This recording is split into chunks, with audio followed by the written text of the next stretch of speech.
હાય સંયમ. પ્રણામ દીક્ષિત. આજે જૈન સોશિયલ ગ્રુપનો ડાન્સ ફેસ્ટિવલ છે. જૈન સોશિયલ ગ્રુપ આવા આયોજન યોજી ન શકે. કેમ સંયમ? જૈન સંઘ અને જૈન સંસ્થા આવા આયોજન ના યોજી શકે, પણ જૈન સોશિયલ ગ્રુપ આવા જ આયોજન કરે ને એમાં શું ખોટું? એ તો સોશિયલ છે. હું તો સંસ્થાઓને પૂછવા માંગુ છું કે જૈન સોશિયલ ગ્રુપમાં સોશિયલ શબ્દ ભલે સોશિયલ છે, પણ શું જૈન શબ્દ પણ સોશિયલ છે?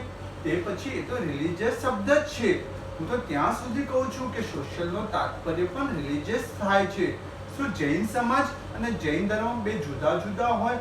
શું જૈન સમાજ જૈન ધર્મી ના હોય? જો જૈન સમાજ જૈન ધર્મી ના હોય તો બીજું કોણ જૈન ધર્મી હશે? તમે જૈન શબ્દ અપનાયો એમાં જ બધું આવી જાય છે. આઈ મીન બધા જ પ્રિન્સિપલ એમાં સમાઈ જાય છે. જૈન શબ્દ હોય અને જૈન પ્રિન્સિપલ ના હોય, આ તો જૈનત્વ સાથે કરેલી રમત છે. એક બહુ મોટો અપરાધ છે. હાઉ સંયમ, આ જૈનત્વ પ્રત્યે આટલો મોટો અપરાધ કઈ રીતે હોઈ શકે છે? Dixit, I gave you one example. એક યુવાને પોતાના પપ્પાની કાપડની દુકાન વેચી. દુકાનની ગુડવિલનો બેનિફિટ લેવા માટે દુકાનનું નામ એઝ ઇટ ઇઝ રાખવાની છૂટ આપી.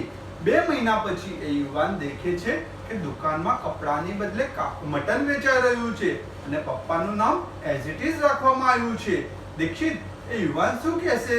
ઓફકોર્સ એ ઓપોઝ કરશે. અને જો પેલો દુકાનવાળો કહે કે ઘણા લોકો મટન લઈ જાય છે, કોઈને આમાં કઈ વાંધો જ નથી અને હું એના માટે તમારી પાસે ક્યાં પૈસા માંગુ છું? હું મારા પૈસે ધંધો કરું છું, એમાં તમને શું વાંધો હશે? શું કહેશે એ યુવાન? એ યુવાન કહેશે, તમે મારા પપ્પાનું નામ ખરાબ કરી રહ્યા છો. મારા પપ્પાને પ્રિન્સિપલ્સ વિરુદ્ધ કામ કરી રહ્યા છો. મારા પપ્પાના પ્રિન્સિપલ્સ વિરુદ્ધ કામ કરવું એમનો દ્રોહ છે, વિશ્વાસઘાત છે. અને મટન ખરાબ છે એના હું તમને 100 રીઝન્સ આપી શકું છું. મેં આ વાત કરી એના પરથી તમારે માની લેવું જોઈએ.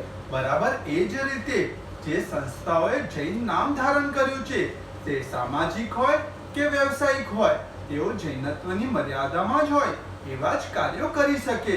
સમૂહ રાત્રિ ભોજન, ફેશન શો, ક્રિકેટ કે બીજું કાંઈ પણ જેઓ જૈનત્વની મર્યાદામાં ના હોય કે જૈનત્વને પ્રિન્સિપલને ફોલો કરતા ન હોય, તેઓ એવું ન કરી શકે. ને જો તેઓ એવું કરે, તે મટન શોપના ઇન્સિડન્ટનો જ સેકન્ડ ટાઈપ છે. પરમ પિતાશ્રી ભગવાન મહાવીર સ્વામીનો એ વિશ્વાસઘાત છે. Thank you. પ્રણામ.